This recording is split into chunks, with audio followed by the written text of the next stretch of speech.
মেয়েটাকে আমি দায়িত্ব পালতে পারতাম বা তাদেরকে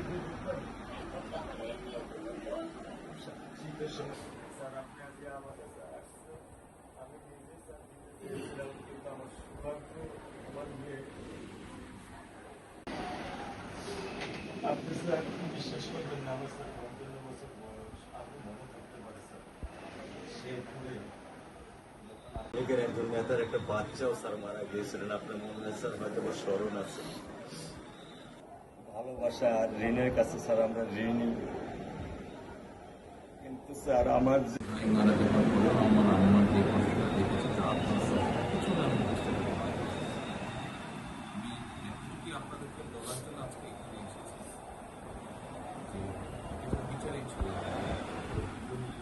অনেক কথা বলতে পারি, দুটো কথা আমি বলতে চাই। ইনশাআল্লাহ এতটুকু বিশ্বাস রাখেন যে আল্লাহর মধ্যে বিচার আপনারাই দেখবেন। একটা আমি আর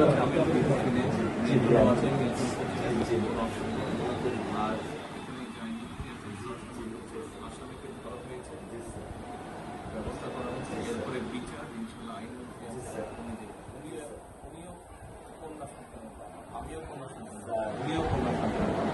আজ আমরা জানি কন্যা সন্তানের কষ্টটা আমরা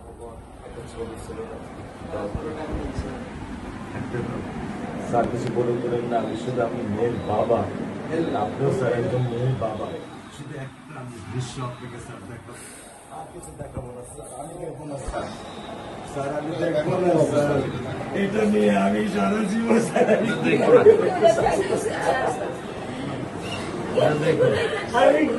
দেবেন সারা জীবন এই দৃশ্য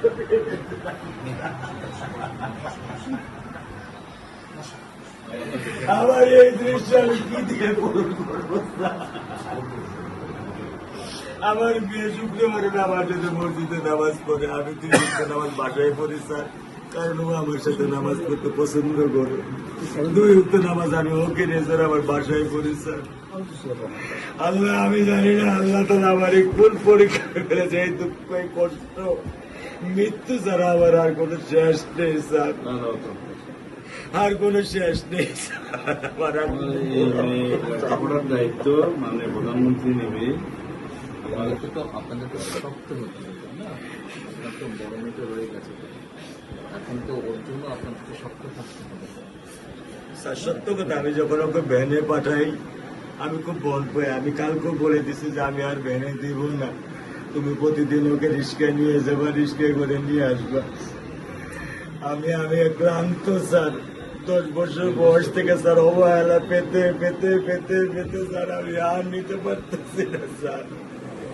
আল্লাহ আমার ভাগ্যে দিচ্ছে, আমি কি করবো কি করবো? ব্যবস্থা মানে বলেছেন মেয়ে লেখাপড়া করে ধৈর্য ধরো, ইনশাল্লাহ বিচার হবে খুব সংক্ষিপ্ত সময়, কারণ ইত্যাদি বেশি বলতে পারবো না, কারণ আদালতের বিষয় তো। আমরা চার্জশিট দেবো ইনশাল্লাহ এই 24 ঘন্টার মধ্যে। আমি সত্য কথা বলি,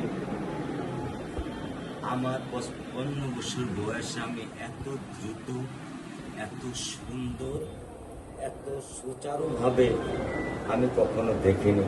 এটা বুঝতে পারছি, এটা তো বুঝতে, এটা আমি বুঝতে পারছি স্যার, এটা প্রধানমন্ত্রী চলে আসছেন, এটা আমার সৌভাগ্য।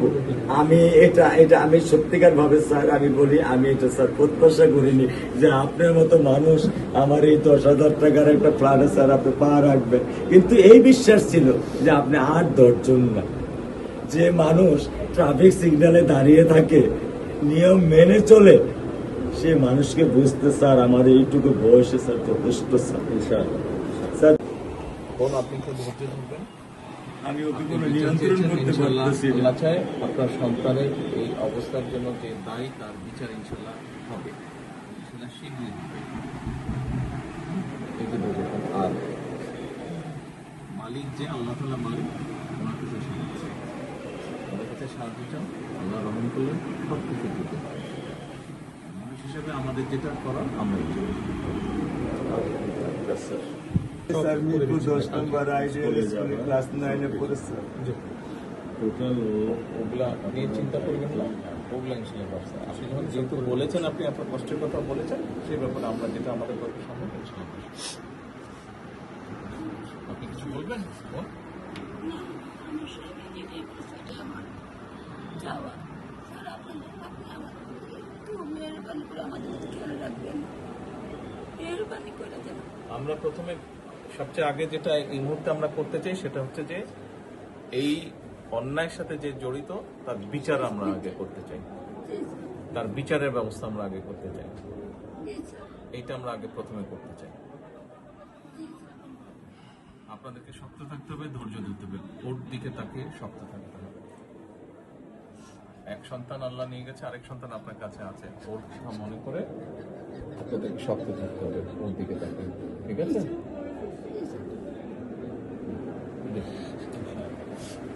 চলে আসবে, ভাই চলে আসবে, আজকে চলবো।